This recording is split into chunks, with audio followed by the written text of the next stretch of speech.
the real deal New England feel. I went up the rail. I might go down and be ashamed of myself. You should be ashamed of yourself. Corso and Catone. Welcome into Corso and Catone, the real deal New England feel. I'm Corso. Catone is here. Joe's with us in the booth, right actually in front of me. And you're watching us on YouTube, listening on iHeartRadio, Apple Podcast, anywhere you podcast, you can catch us. And make sure when you're on YouTube, you subscribe, give us that like, give us that thumbs up. That's what we want to see. Leave us a comment. We'll definitely talk about them on the show, and you can give us a call on Heated Hotline, 855-313-PATS, P-A-T-S. It's a message line, 24/7.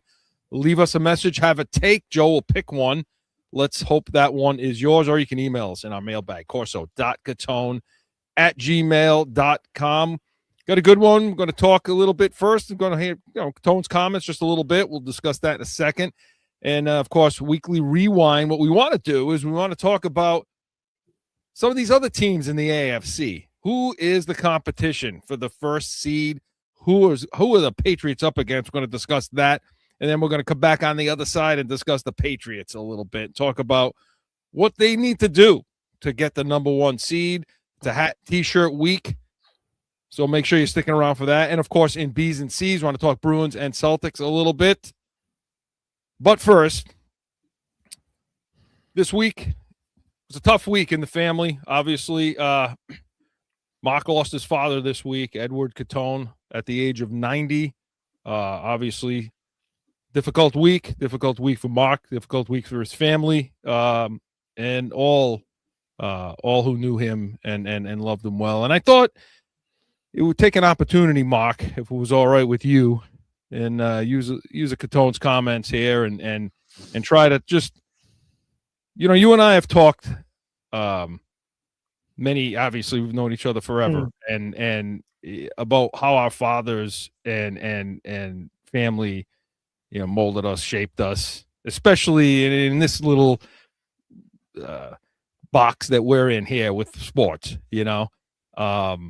and some of the funny stories. And God, I used to love talking with him too about the Patriots and about just everything, but nothing lit him up more than his grandchildren and going to these games. And, over the last several days, I'm in Rhode Island. I'm here with Mark and Joe, obviously, and for this. And I've gotten the opportunity over the last few days to hear stories that I never heard before.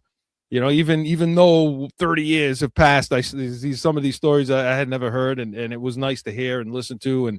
But the common theme, Mark, seemed to be just his genuine love for his family, his especially his grandchildren. Mark and Carl, and being able to go to their events and go to the sporting events and go to the other things that they did and activities. And I want you to speak to some of this. And there's one particular story I want you to tell, but there's a few. Right?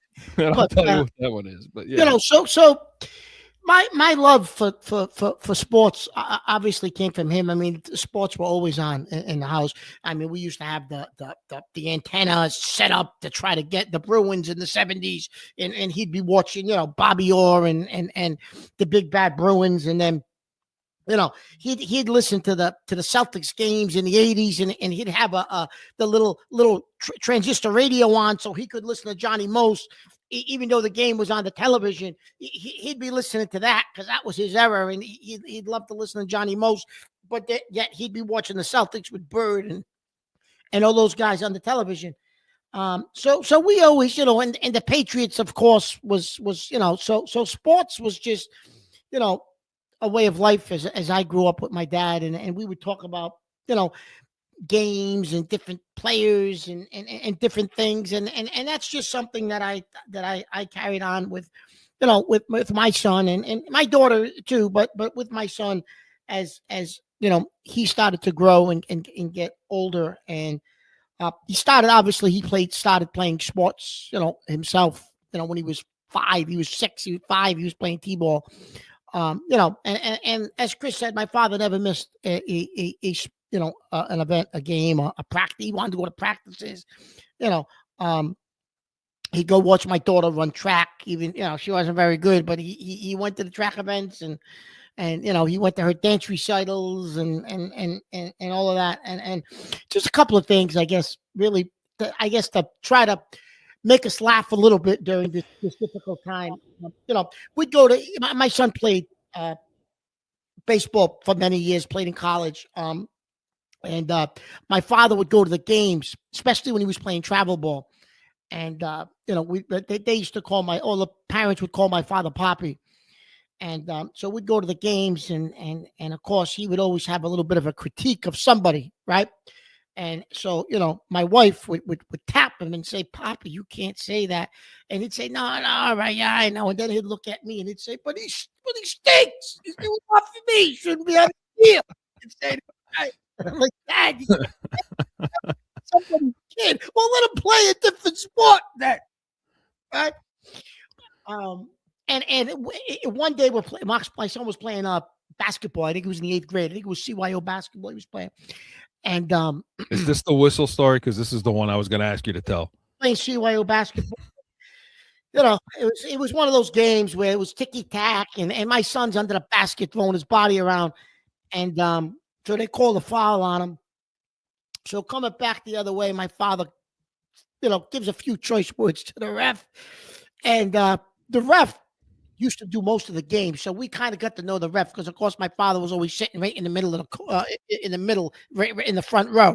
So he walks, he's running down the court. The ref, my father says something to him, and the ref turns to him and says, "Well, what you want a ref?" He gives him the whistle, not thinking. Of course, my father took the whistle, blew it. He checked the ref, and he said, "You're out." And he "You're out." He tried to throw the ref out of the game. Well, the whole place was dying laughing, but that was just him, right? And then, if it had to do with his family, his grandkids, his kids, his wife, that was him. And we shared a lot of memories around sports, and he used to listen to this as well. I would have to try to let him listen to this as much as I could. Obviously, he wasn't, at his age, he wasn't watching, YouTube, but he would listen. And I would play it for him when he would come over, or if I was over, with him, at his house. So he listened to Corso Catone, and he listened to the Pats Nation, and he used to tell everybody, my son's on the radio, my son's got a show on the computer, right? Yeah. But so anyways, but it was funny, but yeah, it's been a difficult week for me and my family, but we've tried to, think of the funny times, and as you know, Chris, you've gone through it. We've tried to think of a lot of the things that happened that we'll never forget with him. But yeah, it's been a tough week. Yeah. And obviously we appreciate, we got a lot of messages from you listeners out there, people, loyal listeners of the show that have messaged in. We had mentioned in the last one that this was happening, and so we appreciate, obviously, I know you do, Mark, I appreciate that. I do. I really people do. that have written and it goes in, and listen, for my little anecdote, he always made me feel like I was his son too. And that's anytime I was around him, anytime I saw him, we talk about everything, and he just always had that way of making you feel like you were you were part of the family, and genuine care and love for his family. I've never seen anything like it, and he definitely, he'll be missed, obviously, but never, ever, ever forgotten. And if we could. Chris, one other quick story. Yeah. So back in September, he's watching some college football game. It's a Saturday afternoon. So he calls my house, calls my son, and he says, "Hey, can you do me a favor? Do you know where the casino is?" I missed what you said. Say it again. Son, Poppy, why? He says, "I want you to go place a bet for me on football for the national championship. I want somebody for the national championship." So my son says, Oh, all right. Yeah, we'll do it for you. Just tell me, and I'll tell my dad, and we'll go do it for you. So he says, I want to bet Texas Tech to win the whole thing. So my son says, "Oh, you this is back when September. when in September nobody knew September." He says, I like their defense. He said they're good. So my son says, well, Dad, he says, Papa, he says, you mean Texas, right? He's figuring with Manning, and he says, you mean Texas, not Texas Tech. He says, no, Texas Tech. He says, go bet Texas Tech. He says, I like the way they play defense. He said, they got a shot to win this thing. He said, it'll give me something to watch all season. So we're like, okay, we'll go play it for you. The odds are ridiculous at that point because it's September for them to win the national championship. And so that they're gonna win. Oh, root for them now. Like, right? That's it. We're definitely rooting for them now. Especially now that no one got screwed. Yeah. You got to root for Texas Tech, but that's another story. See, he knew something we didn't know. There it was. And so, Mark, listen, if we could provide that much, I just want to say one other quick thing. When his father, my father, Joe's father, when they would come to an event, a game, a sporting event, it wasn't like your normal grandfather or father coming to an event where they're just, look at my son, look at my grandson, look at my granddaughter out there. I'm just happy to see him. No. It was serious. Always serious. Anytime you put a helmet on, put cleats on, put anything on, right. They took it serious, Mark. That's the way they took it. They took it serious. And if you did anything to us or the kids that wasn't right, he took that whistle and he teed up that referee. And that's the way they were. If we could be half of what they were and what this man was to you and your family as a father and as a grandfather someday, hopefully, we're doing pretty well, I think, in that situation. So he will be missed, but he will never be forgotten. Edward Catone, we lost him at 90, and we appreciated the long life, Chris. Yeah, I can't say, I can't complain about that. We appreciated everything he did and provided for all of us, and he will be missed. But we come back, we're going to go into Weekly Rewind, and we're going to discuss some of the AFC and what it takes to get the number one seed, all that and more. No flipping. Sundays are for football, and here in New England, that means it's the Pats Nation with Corso and Catone.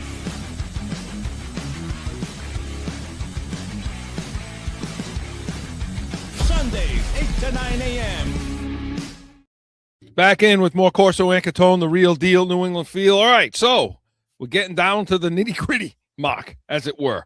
We've got about 4 games left. We've got a hat t-shirt game for us coming up tomorrow.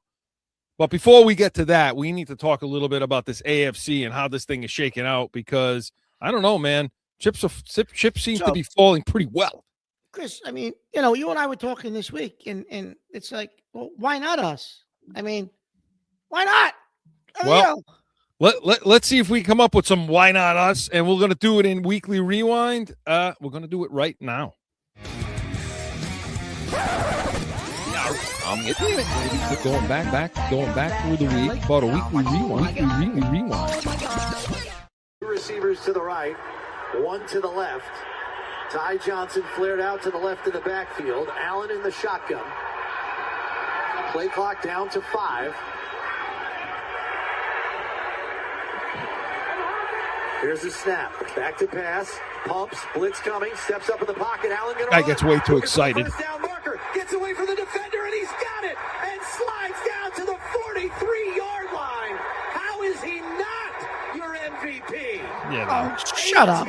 Yeah. Yards on the Seriously. scramble by Allen on 3rd and 15. Are you kidding me? That was the Bills official, the flagship station of the Buffalo Bills call of that Cincinnati game. Talking about Josh Allen, of course. How is he not the MVP, Mark? Yeah, okay. Listen. So that was, of course, we watched that game, Chris. Yeah. Because you obviously you were in town, and we watched that game, and were you impressed? No. That was nothing. There was nothing that Buffalo did, in my opinion. That game was over. That was one. Joe Burrow had it won. Okay. And then he wanted to, I don't know if he had money on the game or whatever, but he lost his friggin' mind, Joe Burrow, at the end of this game, Chris, where he threw 2 picks, Cincinnati's 1 pick six. ball with 8 minutes to go, driving to go up 10. 2 scores, yeah. We're thinking, okay, take 2 or 3 more minutes off the clock. You score with 4.5, 5 to go. It's probably over. And then he throws that interception, pick 6, which was, I don't know what he did that was horrendous. You were appalled at that pass. I couldn't believe it. The tipped ball, okay, you got tipped. Both of them were tipped, but like it was the first one? It was terrible. That not Joe Burrow like. So Mark, here we are now. Okay, so now we got these teams. This is what now we're battling for this number 1 seed and have a realistic shot at doing it. Tomorrow they're going to play the Bills. This team, you can say hat and t-shirt game. Yeah, win the game, win the division on our way to maybe a number 1 seed. Okay, what I want to do is I want to talk a little bit about these teams that are in front of us right now, and so let's start with the Bills because we just played that call. So looking at them, I mean, obviously they're no threat for the number 1 seed.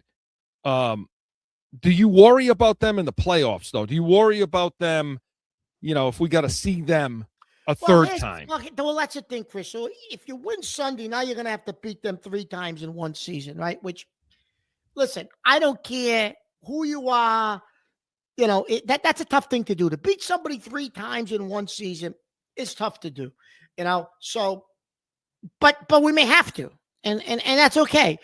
I'm going to be honest with you, Chris. I don't see we're going to struggle with their tight ends, but do you see any reason? Do you have any fear of their wide receivers against our corners? Any fear? No. I mean, Palmer, I don't know what his status is going to be. I don't know. I don't think he played last week. No, but I mean, Coleman, no, I'm not worried about that. Especially if we, I know people, and and by the way, tune in tomorrow morning to we're going to break this game down in depth. Because we're going to break this thing down in great detail as to what we think they need to do. But just generally speaking, people are afraid teams are afraid to play man coverage against this team, right? Yeah. No, you can do it. You should be playing man coverage. You should be locking down. Just because you play man coverage doesn't equal blitzing. Doesn't equal bringing pressure. Yeah. You can play man and you can devote maybe 1 to 2 guys as a spy because that's the key to the game. That's the key to them.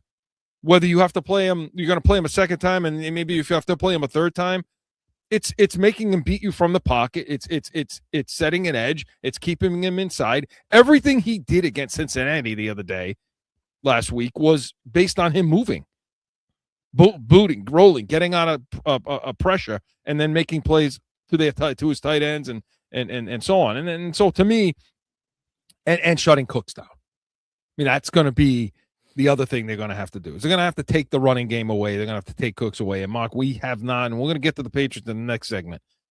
But Buffalo, no, I'm not.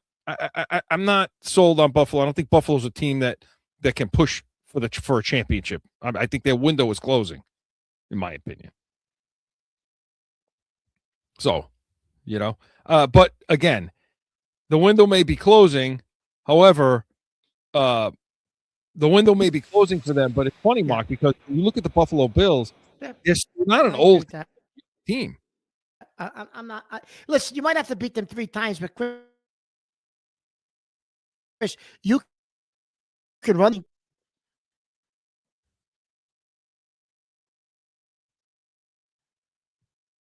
So now going through, and I don't know if it's your sound, Mark. I have trouble hearing them, but want to talk a little bit about the other 2 teams that just 2 other teams, especially Denver at this point.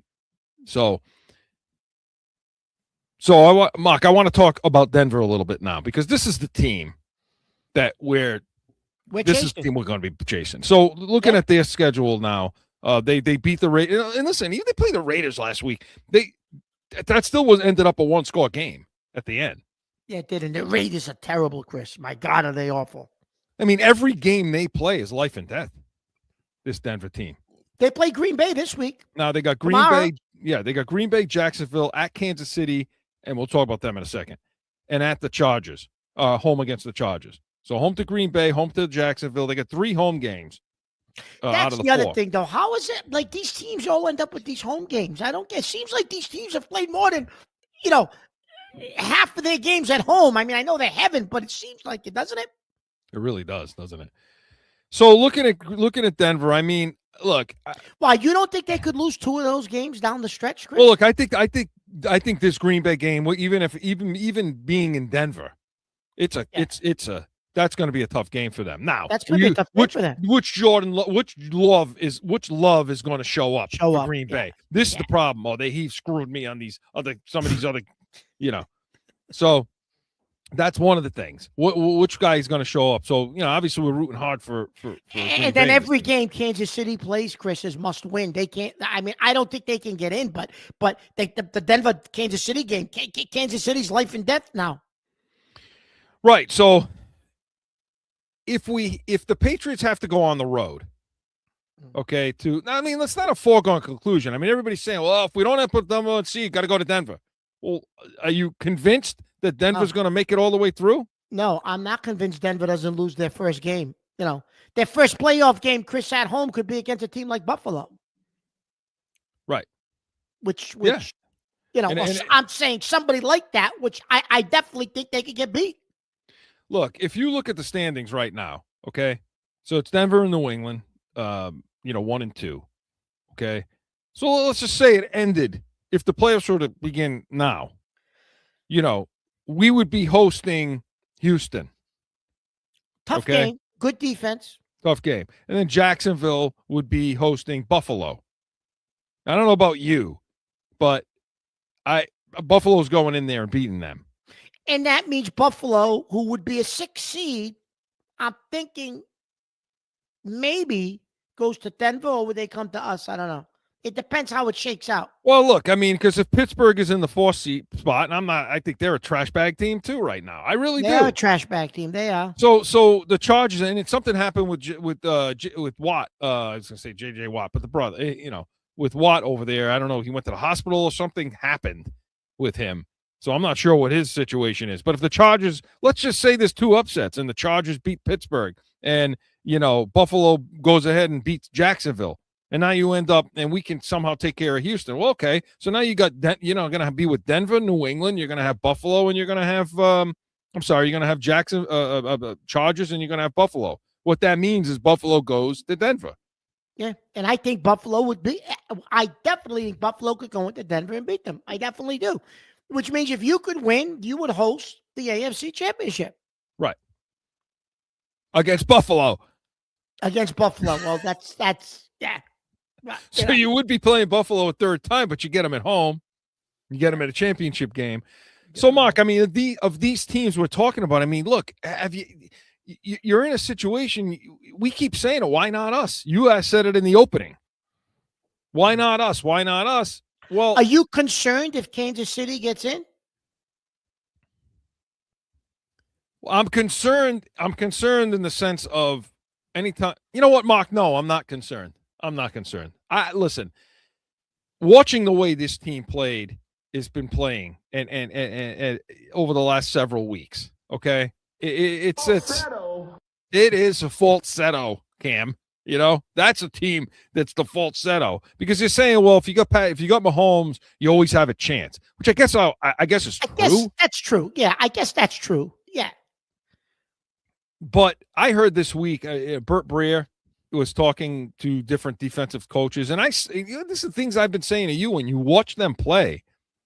Obviously, Kelsey's a shell of himself. Yeah, this is it for him, Chris. He's done. Yeah, he's done. That's just their situation with him. So there's that. Rice is a real good receiver. The problem with Rice is he drops. He has a lot of drop balls. Sometimes he gets lazy on routes. And the rest of them are one trick, they're just one trick routes. Worthy is a speed guy. Thornton is terrible, but a speed guy. So you're relying on Holmes to take shots down the field and maybe hope you can connect on a couple. But the way Kansas City likes to play, Mark, with all that intermediate stuff on the move, play action boot, find the tight end. That game's gone. They've taken that away. Teams have taken that away now. You're able to walk guys up now. You're able to walk guys up, and you're able to clog the middle of your field. They're the field against them, aren't you? Yeah. No, absolutely, positively. And Mahomes, look, he's older too. He's a little bit older too. He's not the same guy. He's not the guy that's just going to, get out and run for 15, 20 yards. He's not. He doesn't do that as often, Chris, right? He does that. He saves that for spotted situations, but he doesn't do that anywhere near as often as he was 3-4 years ago. Right. And we heard some of the Chiefs, and we heard some of the ESPN breakdown of the Chiefs and Damian Woody, and this is what it sounded like. Receivers left and right. Shotgun snap to Mahomes. Back to throw on 2nd and 10. He looks, he double clutches, he throws, he's bobbled. It is intercepted, maybe. Looking for a signal. I think the Texans picked it off. Azeez Al-Shire intercepted it off the deflection, and the Texans have their 3rd takeaway of the game. But that hit Kelsey in the hands again. So the question is, what do we say about the Kansas City Chiefs this morning, Damian Woody? Greeny, I'm here to tell you, oh no. Stick a fork in the Chiefs. Stick a fork in them. They are done. The version of the dynasty is over. It's been a hell of a run, but the Chiefs have been playing Damian with Woody's fire now dying to for say about that. 2-3 Oh, years. dying. They have. We've been in this studio countless times, talk about some of the, the Chiefs team, they don't look right. They've pulled out squeakers and all those type of things, and it's come to a head this year where guys aren't making plays, and plays that are there to be made, they're just not making them. They're not good enough. So that was ESPN. Was that First Take with that group? I think it was with that group. Yeah, Mark, they see the same thing. Are you afraid to play the Chiefs? I mean, but you're going to get them at home if you have to play them. And they're certainly a different team on the road than they are at home this year, too. No, yes, they are. This year, Yeah. 100%. And they're not very good on this. So so that's the Chiefs. Now, let's talk about Indianapolis for a second, because they're fading out now. Indianapolis finishes with Seattle, San Fran, Jacksonville, and at Houston with no quarterback. Phillip Rivers. Yeah. What do you think of that? Oh, that's crazy. Well, I mean, I guess you can't blame him if they want to pay you. He's got like 9 kids. I mean, why wouldn't you come back if Good they're going for to pay him. you, right? Good for him. Yeah, he must want to get out of the goddamn house. Jesus Christ. Listen. Nah, I mean, watch. Well, because look, if Phillip Rivers comes in, because there's a chance he may start this week. He might start Sunday. Yeah, he might. Against Seattle. At Seattle, too. Hey, put it this way. If Indianapolis goes into Seattle and with Phillip Rivers and they wins, that means the value of a quarterback is not what we're all saying it is.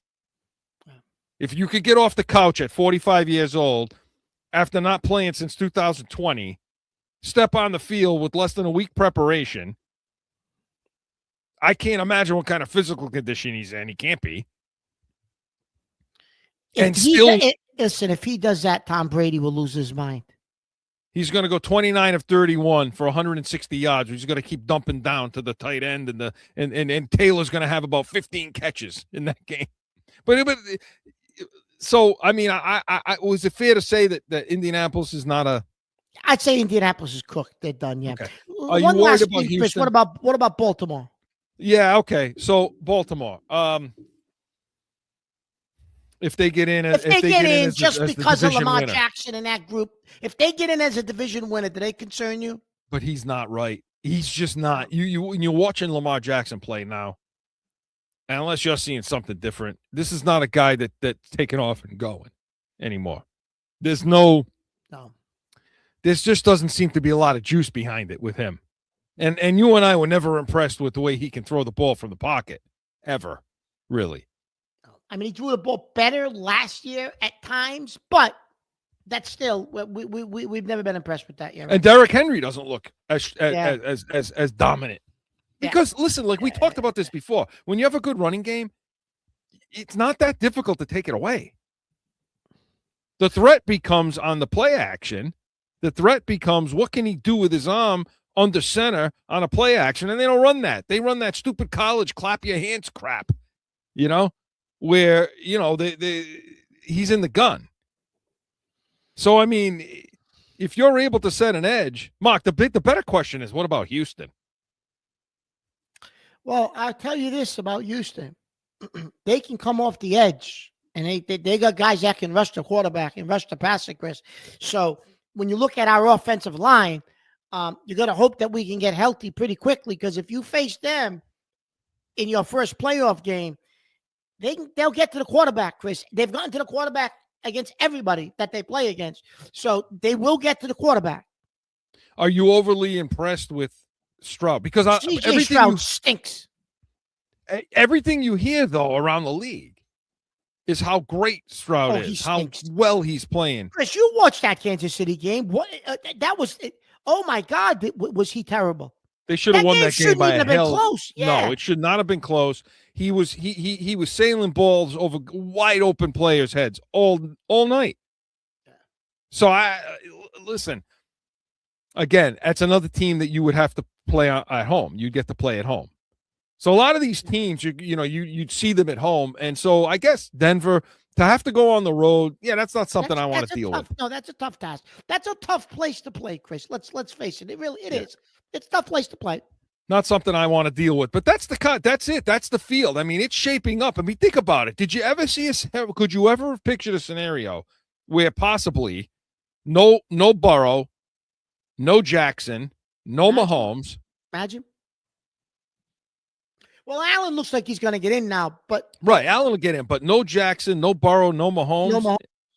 I mean, why not us? Something on the Good Morning Football, and it was saying on the NFL Network, Chris, that because of what you just described, no Burrow, no Jackson, no Mahomes, they're saying this is the year for Josh to break through. Understandably, they're not going to be the number 1 seed or the number 2 seed, but it doesn't matter based on the field. They were saying, a couple of the guys on there were saying that they're not necessarily buying in yet on New England and Denver. They're a year or two away from really being serious contenders. I don't necessarily know if I buy that, but they were saying this is Allen's year to finally get to the Super Bowl, just because no Burrow, no Jackson, probably no Mahomes. I don't know that I see it that way. So the question becomes, why not us? Right? Yeah, well, we're going to discuss this on the other time. On the other side, this portion, Weekly Rewind, was presented by Corso Law Group, corsolawgroup.com. Allow us to be your voice. When we come back, we're going to discuss just that. We'll do an Pats preview. Stick around. No one ever thinks they will be in need of a criminal or traffic lawyer, but things happen. Corso Law Group is Arizona's leading criminal and traffic law firm. Their 20-plus years experience and attention to detail has helped thousands of people who found themselves in a situation in Arizona. Whether it's a traffic ticket or more serious issue, talk with these expert attorneys. CorsoLawGroup.com. Back in with more Corso and Catone, the real deal, New England feel. All right, Mark, we keep asking the question, why not the Patriots? Why not us? Why not us? Let's talk about it. We're going to do it in Pat's preview right now. Pat's preview. Well, we're not done. We're not satisfied. I think champions are never satisfied. I think you can appreciate where you are, but at the same time, never be satisfied or complacent. And the fine line between rest and recovery and, just being sedentary. So there's a fine line of what we have to do to be able to come back here, understand that just because you have a bye, that doesn't mean you're guaranteed some victory the next week in this league. Teams are 16-12 coming off a bye this year. So obviously got the numbers. The bye doesn't guarantee anything. Well, of course it does. We should get some guys back. I don't use a hat t-shirt. We're just trying to play for the championship that we have available this week, and I think it's a great testament to our players that put us in this position to be able to do that. And again, it's not going to be easy. This is a very good football team. There's a reason that they've won this division 5 years in a row. A lot of respect for them. You guys are playing for a division championship this weekend. I'm curious, though, you referred to your players, both with us and then with them after the game on Monday. as champions, you competed like champions. Champions are never satisfied. Why use that word when referring to your team? I think you're probably just reading too much into it. You guys got too No, much he's time not. since the last time we talked. I don't know. I apologize. I could call him something else, but then you guys would yell at me for using that language. So that, of course, was Mike Vrabel this week talking about coming off a bye, talking about playing the Buffalo Bills, hat and T-shirt game. No, Phil Perry had it right when he asked that question. Why call them champions? That's how. Don't listen, Mike. Don't tell us, please. Don't sell us that nonsense that you're not strategic in the words you're using when you're speaking to anybody. Especially with a microphone in your face. He chose the word champions for a reason, Mark. Why? Because I think, Chris, he's like, I think at the beginning of this show today, we talked about why not us? Well, because I think he's using that mantra with his guys. Why not us? We're disrespected. Nobody's saying we're the best team in the AFC. Oh, by the way, we're underdogs this week. Yeah. We're getting points at home. We're going to hear from Steph Diggs tomorrow. You're going to hear that tomorrow. But, oh, by the way, we're underdogs. And, hey, guys, we're at home, coming off a bye. And if we win, we're division champions. Right. We win the division. Not them. They've won it 5 years in a row. It's us. We're champions. And now we build off of that because now we're not satisfied with that. Now we want to win the AFC, and then we want to win the whole goddamn thing. Right. Right? But I think he probably put up, Chris, back in May, here are our goals. AFC East champions, AFC champions, Super Bowl champions. Let's check off the first box. Let's go to the next box and the next box, and we'll go out. You know what I mean? Yeah. This is the championship we have to play for this week. This week. This is what's in front of us. In 6 weeks, let's hope it's the AFC championship. And listen, in 8 weeks, it's the Super Bowl. Maybe not this week, but I tell you this: if they win this game, okay. And now they're in the playoffs. Now they're the AFC champs and all that, AFC East. Listen, I would not put it past them. I wouldn't be surprised if he pulls his rings out. Yeah, I would. Shows him these rings and says, "Hey, this is what we're playing for. This is what we're trying to do. Let's take a walk through the Hall of Fame, guys, and take his whole team through the Patriots Hall of Fame, and take a look at all those trophies and all that crap that's in there." And say, this is what we're playing for, guys. And why not you? Why not you? Well, let's talk, Mark. Let's talk from a football standpoint. Why or why not them? Okay. From the rah-rah stuff and the culture that he set here. And Chris, listen, this isn't a perfect football team, and it's not a perfect roster by no means. No. And you've brought this up numerous times during the course of this season. You've said it. Right. So, let's talk about this. Obviously, things are shaping up pretty well for them as far as who's in, who's out. The experienced quarterbacks, it's a quarterback-driven league. We know that. We've already talked about that. If it is them, okay, why them? Why? Give me a football reason from either side of the ball as to why the Patriots can go all the way. Well, because, Chris, you just mentioned it 30 seconds ago. It's a quarterback league, okay? You've got one of the leading candidates for the MVP in Drake May. You've got they can say what they want about McDaniels, Chris. If you got a young quarterback, you got one of the best OCs in football with him, and you got a head coach who's won it, knows what it is to be a champion, knows what it takes. Defensively, you're a little bit flawed, but the whole goddamn league's flawed. What you do have, Chris, though, that a lot of these other teams going into the AFC playoffs don't have, on the defensive side of the football, Chris, you do have a shutdown all-pro corner. Right? You have that. You do, when he wants to. When he wants to. But, Chris, you have the quarterback. Everybody, Felger and all these guys used to, have said the last 2 or 3 years, it's a quarterback's league. And if you got the quarterback, it makes up for a lot of deficiencies. And you can win in this league with a quarterback and a mediocre roster. if the quarterback is elite, well, is Drake May elite? Well, he's certainly playing that way. And so if you flip it on the other side and you say, okay, well, why not then? Why not? No, we heard from Greg Bedard after the Giants game talking about the red zone issues. And I know you and I want to discuss that. This is what he had to say. Didn't think it was a huge issue in this game. The touchdown passes were, let's see, 3 yards. I guess that would have been the one time they did convert. Williams was 33 yards. One of them was at the end of the first half, so it doesn't really count, or shouldn't really count. I know it doesn't look good and it won't look good on their stats, and definitely they need to improve. They were 1 for 5. To answer your question, I do think they're holding some things back. I think, involving Drake May in the run game, the pass game, all that stuff. But I also think that part of it is, and this is sort of the next, maybe during the bye week or coming out of the bye, this is where you would like to see Drake May take another step. So that was Greg Bedard of the Boston Sports Journal talking about this red zone. And I wanted to play that to get us into this, because look, you got to solve this problem. And it is a problem. I understand maybe not in that game, it didn't show up. And it's difficult when you're beating the hell out of a team. It's 31 to whatever it was at the half, 30-3 or whatever nonsense it was. Sure.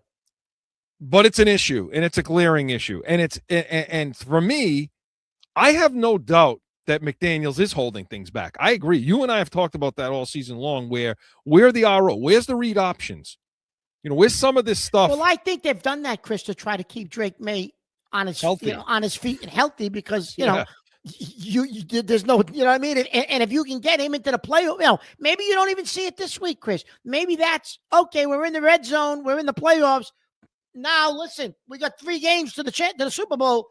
Now we're going to release Drake and let him do his thing in the red zone, because we're going to win 3 more games. We're going for it.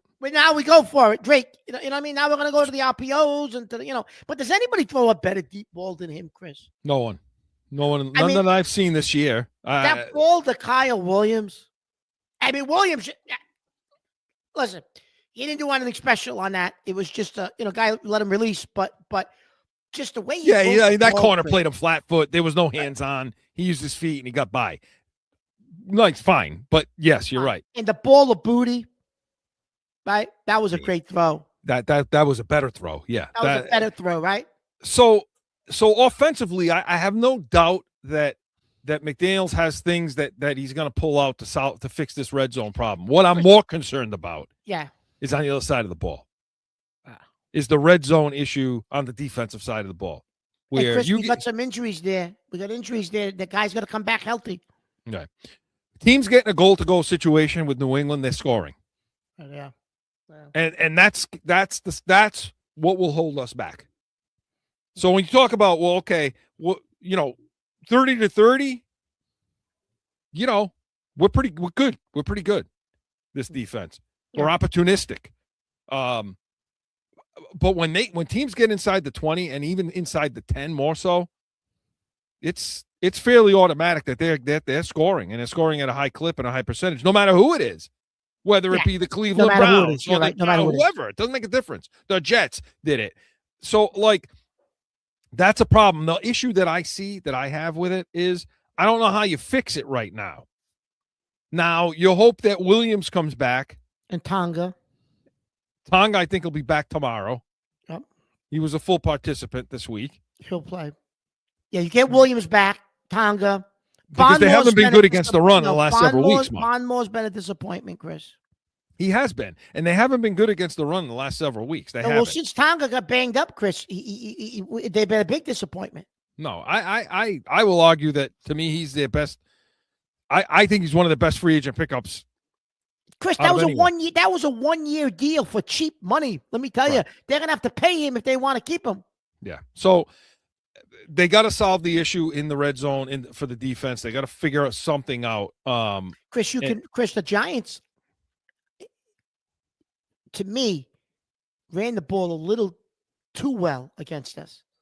Because I really don't. Yeah, I mean, not even necessarily in the red zone, because the Giants don't have much without Scatterboo in the backfield, but they No. were able to run the ball, Chris. No, now listen, note that Giants game. I mean, to me, I looked at the Giants win. That was impressive to me because I'm looking at this situation. I'm watching all the Giants. I'm watching every Giants game, and they played a lot of teams, good teams, tough all the way through, and their doors were blown off by New England from the jump. Oh, we did what we had to do there, Chris. We jumped on them early. We squeezed them, and we coasted in the second half. We coasted. I know you didn't like the fact that we coasted in the second half, but listen, that's what you do at this stage of the season, Chris. Getting ready to go into the bye. You know what I mean? Yeah. So definitely a lot of flaws. Mark and I are not going to sit here and tell you that we've been preaching all season long that I don't care what anybody says. This team, the roster is flawed. This is step Chris, one. You brought this up to me the other day. You said, but Mark, what team in the AFC isn't flawed? Right. And That's I'm like, the well, thing. yeah. You said, Mark, what? Tell me a team in the AFC that's Buffalo, anybody that's not flawed. Yeah. And I'm like, falsetto. Right. So again, the truth. You got a year that you're not going to see Burrow in the playoffs, most likely. Maybe not Jackson. Maybe not Mahomes. And not Mahomes. When's that ever going to happen again? That may never happen again in Drake May's career that those three guys that all three are out of the playoffs. So why not us? Let us know what you think in Heated Hotline and in our mailbag. Make sure you're doing that. Paul from Providence. We kicked the Giants' ass. No Paul from Providence. Where the hell is Paul? Paul, where are you? You're so you always want to talk about 07. Let's hear. I want to hear from Paul. Very disappointing. Yes, that we haven't heard from Paul from Providence. So but hey, listen, why not us? We'll see. We'll keep it going. But Pat's Preview was presented by the Pats Nation, Sundays, 8 a.m. Eastern. Listen, tomorrow we're going to have our full breakdown of this hat T-shirt game against the Buffalo Bills. We're going to tell you what the keys to victory are. We're going to give you our Sunday spread, give you make you some money, hopefully. So make sure you're tuning into that. When we come back, we're going to talk Bruins and Celtics. B's and C's is next. Sundays are for football.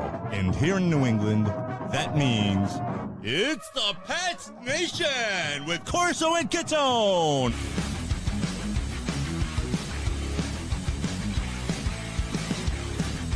Sundays, 8 to 9 a.m. Back in with more Corso and Catone, the real deal, New England feel. All right, let's shift gears, huh? What do you say, Mark? There are two other franchises out there. We didn't talk any baseball either, and I know you're going to want to, we got time to talk baseball because it's it's winter meetings and we've done squat, Jack. Right, and the Red Sox too. Sox are good nothing. Alonso is in Baltimore now. Right, yeah, there we go. Isn't that nice for the Yankees and Red Sox? So we'll get to that in the next several weeks. But there are two teams that are in season and playing, and those are the Bruins and Celtics. And we want to talk about them. And we're going to do it in B's and C's, and we're going to do it right now. Hit it! The Boston Celtics are the world champions, and they have shown the world how great a ball club they really are. Screen shot,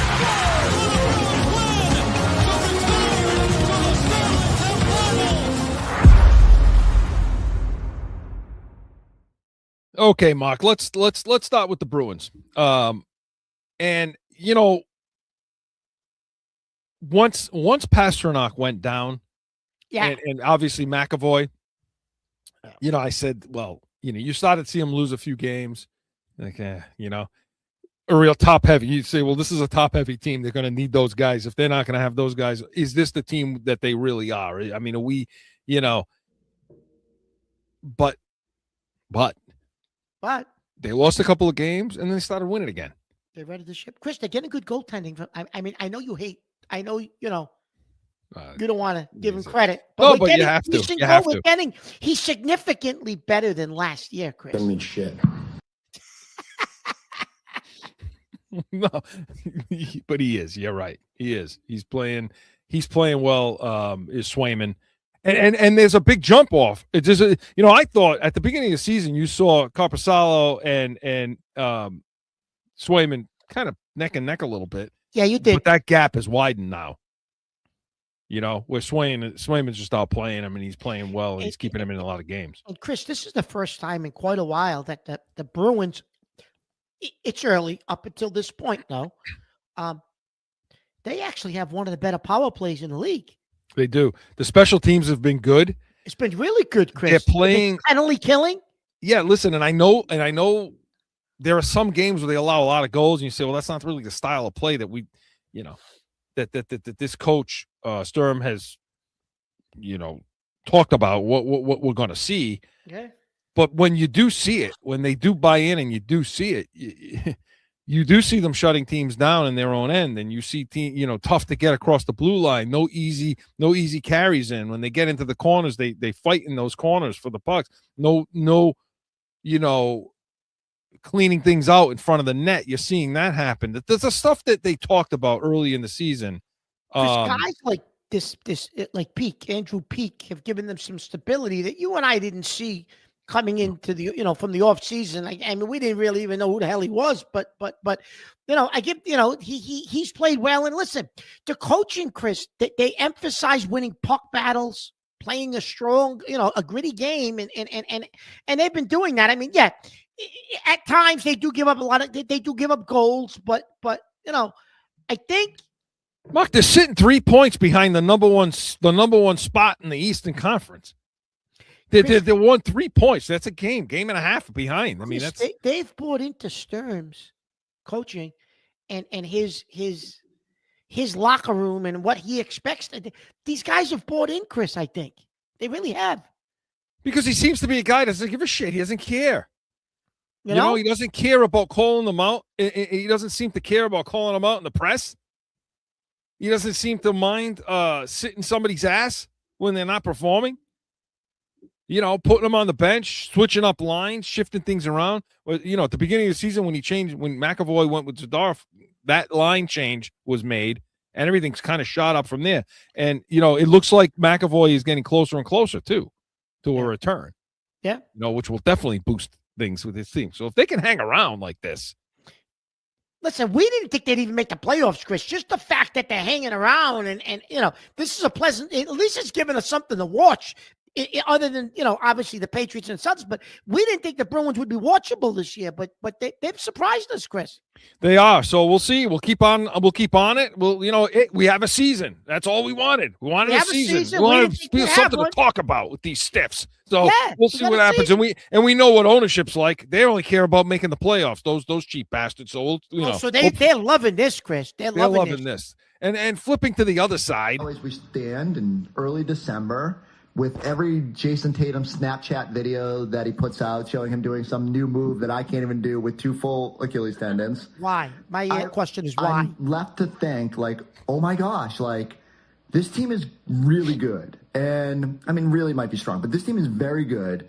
They're just completed a 5-game stretch in which they beat the Pistons, the Cavs, the Knicks, and the Magic, which in my mind are the 4 best teams in the Eastern Conference. The Boston Celtics are not a play-in team. They're not a lottery team. They are a legit playoff team, and the sort of team that, especially if Jason Tatum is back out there and whatever version of Jason Tatum is out there, Kayla, the rest of the Eastern Conference is not going to want to see these Boston Celtics. So that was Chris Forsberg of NBC Sports Boston discussing that. So, Mark, do you agree with him? They the top 4 team? Are they one of top 4 best teams in that conference? And is that saying much? I don't think it's saying much because I think the Eastern Conference is terrible. Okay, we've said that over the last few years, Chris. The East is a weak conference. I think it continues to be a weak conference. I mean, look at that. I don't know, Chris. I just think it's a combination of we're a weak conference.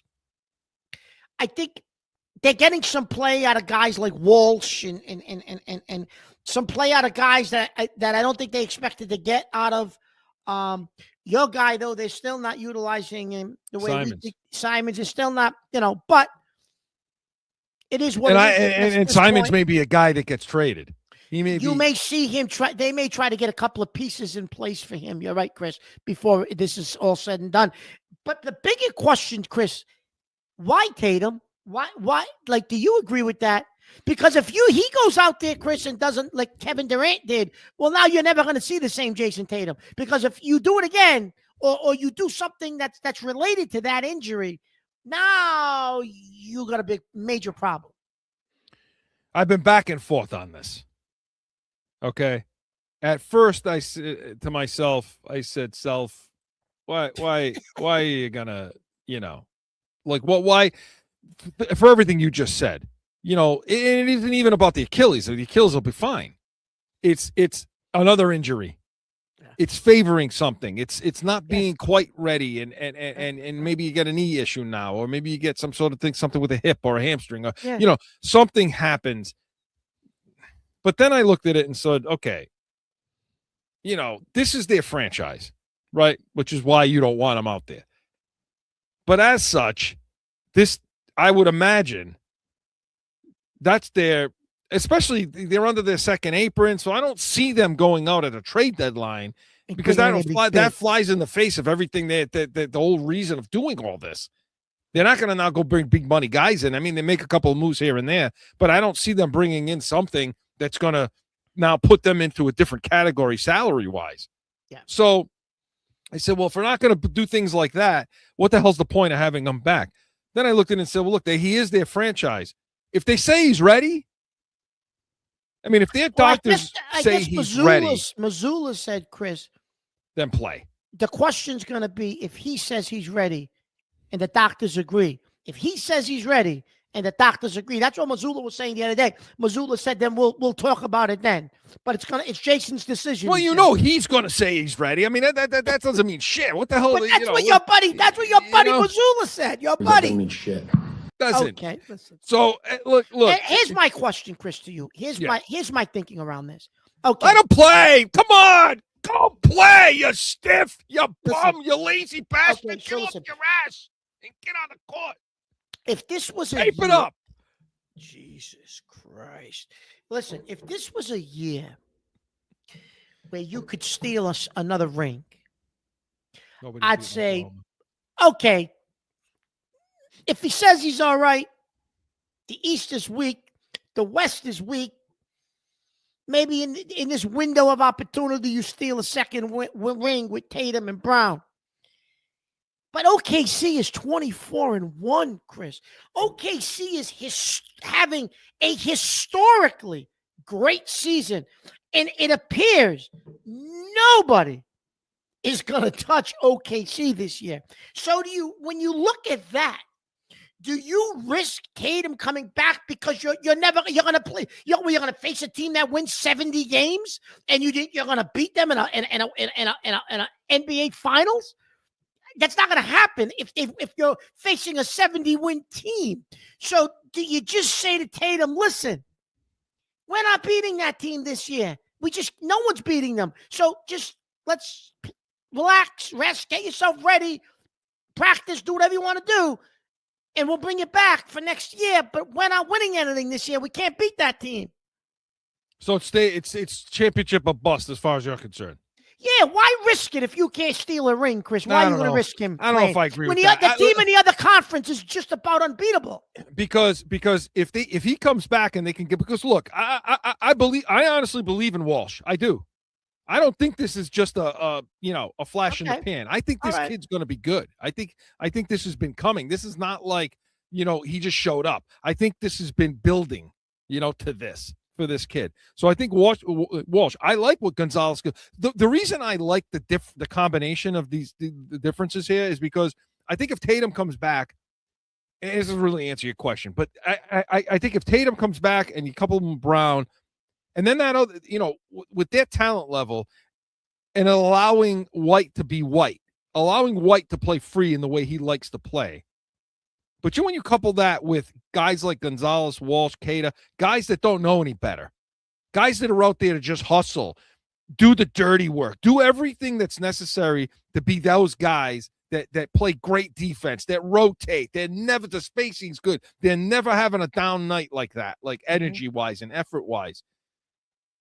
Yeah, I say play to get to the championship. Yeah, if you get your ass kicked. Look, if this team was constructed the way they were last year, they're still getting to get beat by OKC in the playoffs. Do we agree with that? Yeah, I agree with that. I do. I agree with even that. with all those guys they lost. Yeah, I agree with that. But if you can get to a championship, yeah, you do it. You definitely do it, because then you can bring the pieces in. Now you know what you have. And now you know these guys that I've just mentioned are tested in the playoffs a little bit. And now you put a couple of little tweaks and you bring a couple of real good guys in, and now you make the run. If Oklahoma's going, are they going to win 3 in a row? No. Well, no, I agree with that. So we'll see. But everything right now is turning up okay. I mean, obviously, all those videos he keeps putting out, it looks okay. These kids are playing well. And we'll see how long this can last and how much Jaylen Brown can take, how far Jaylen Brown can take him right now, because right now he's playing pretty well, Mark. So we'll see what happens with that. But we got to go. Corso and Catone was presented by the Pats Nation. Sundays, 8 a.m. Eastern. Tomorrow we're going to have our full pregame breakdown of that Bills game, that hat and T-shirt game against the Bills at 1 p.m. kickoff. Wasn't flexed, so it'll be 1 p.m. We're going to have Sunday spread. We're going to make you some money. Come back next week to this show, noon Eastern. We're going to have our full recap of Baltimore. They flexed the Baltimore game, but going to have our full recap of that Bills game. See if they are the division champs by then. We're going to have Catone's comments, and anything you bring to the table, we will be ready. We are Corso and Catone, the real deal, New England feel. See you next Saturday. That doesn't mean shit. Now find Corso and Catone on AM 790, The Score, iHeartRadio, iTunes, wherever you podcast. Or subscribe to the YouTube channel and catch the chaos every Saturday at noon.